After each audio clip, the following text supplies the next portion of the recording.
In our next news update. Well, now to this report that's just been tabled in Parliament in the last hour.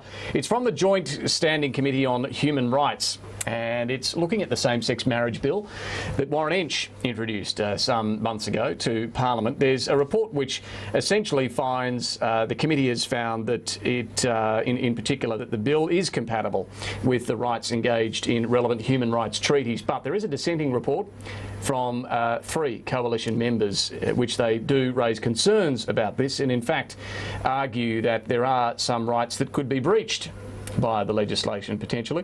With us now, Matt Canavan, who's one of those senators, the National Party senator. Thanks for your time. Thanks, David. So what human rights treaties could be breached, do you think, by this same-sex marriage bill? Well, one of the major treaties that the Australian government has signed up to is International Covenant on Civil and Political Rights, the ICCPR, and that's a core part of the business of this committee, if you like. And normally this committee does come together and produce bipartisan reports. However, I think in this case, this particular bill that we were considering, which is the Warren Entsch same-sex marriage bill, that a number of rights have not been duly protected.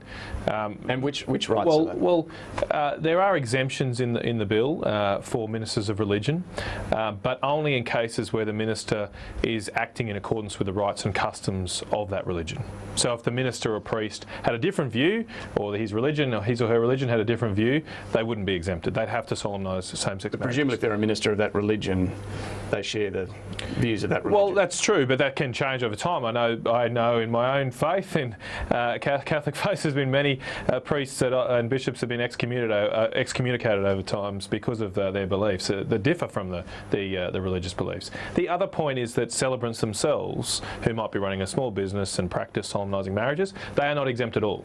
So there's no exemptions for them. And our argument is that the right to a freedom of religion and belief is actually one held by an individual. It's not held by the Catholic Church or the Anglican Church or the Islamic mosques. It's held by each and every one of us as individuals. We have a freedom of religion and belief, and they should be protected in our laws, and we don't think this particular proposed law duly protects those rights. I just want to be clear on this, because ministers of religion under this bill wouldn't have to carry out same-sex marriage services, providing that their own religion had that view. That's right. Against same-sex marriages. But I guess what I'm saying is that most ministers of that religion would agree with that religion. If there is a big split on gay marriage, they can. Well, there's also cases, and I'm not completely familiar with Buddhist theology and other issues, but if the religion doesn't have a specific view, the exemption doesn't apply. And the minister would be bound, or the priest would be bound to solemnise a same-sex marriage. And a celebrant who's... and a celebrant, of course, has no exemption at all. Right. We believe that theuld be much easier protected just to exempt everybody. Are there many celebrants, do you know, that are opposed to conducting same-sex marriage? Yeah, I don't have overall statistics, but a number of celebrants have contacted me, including in where I live in Rockhampton, concerned about the current bill, which would not provide them any exemptions. So if it was amended to say that any celebrant or any minister could actually decline to carry out a same-sex marriage service, that would be okay? Well, we don't believe that would be inconsistent with our international human rights laws. The point we make here, sometimes issues like freedom of religion can be abrogated if there's another right you need to protect. But there was a case in front of the UN Human Rights Committee about 10 years ago where they concluded that there was no obligation on states to put into law same-sex marriages. That the provision in the ICCPR, Article 23.2, actually mentions man and woman marriage. That's what needs to be protected. Obviously, this was an agreement signed in the 1970s. So there's no obligation to put in place same-sex marriage laws to remove discrimination.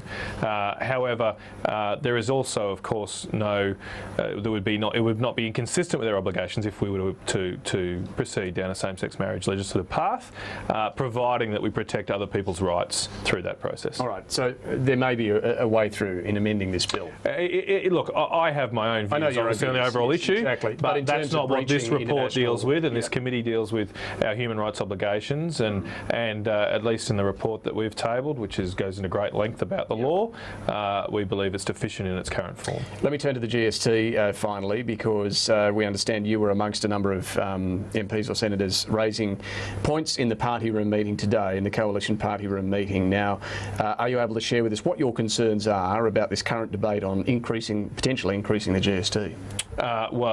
Like Fight Club, I don't talk about party room, concern is probably too strong a word to put on it too.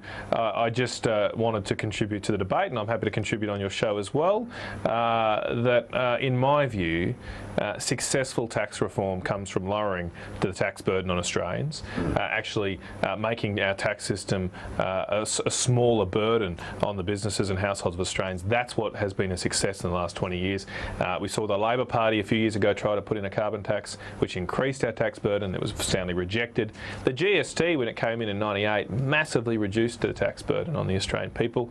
And when you go back and have a look at that reform, it actually cost the budget $18 billion over the forward estimates. In 1998, $18 billion to get that through. And it was tough. It was a tough sell. I think we need to, if we're going to go in this path, we have to do something similar. But of course, right now, we don't have $18 billion. So now's not the time. We don't have. Now's not the time. Well, if we were to, we need to factor that in, and we need to make sure that any reform is also consistent with what I believe is the overriding economic imperative right now, and that is to get our balance back into some kind of shape. We are borrowing far too much money every year. Just the other week, we ticked over $400 billion in debt.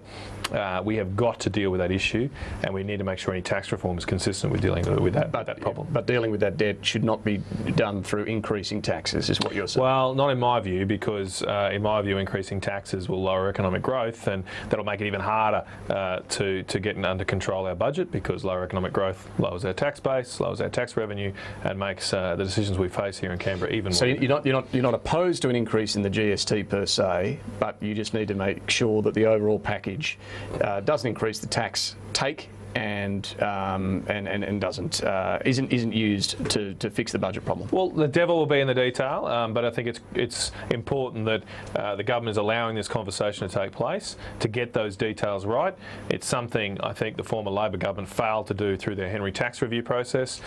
They didn't have a conversation. They just came out and announced a certain policy, which pretty quickly was shown to be massively deficient. National Senator Matt Canavan, thanks for joining us this afternoon. Thanks, David. Quick break. We'll be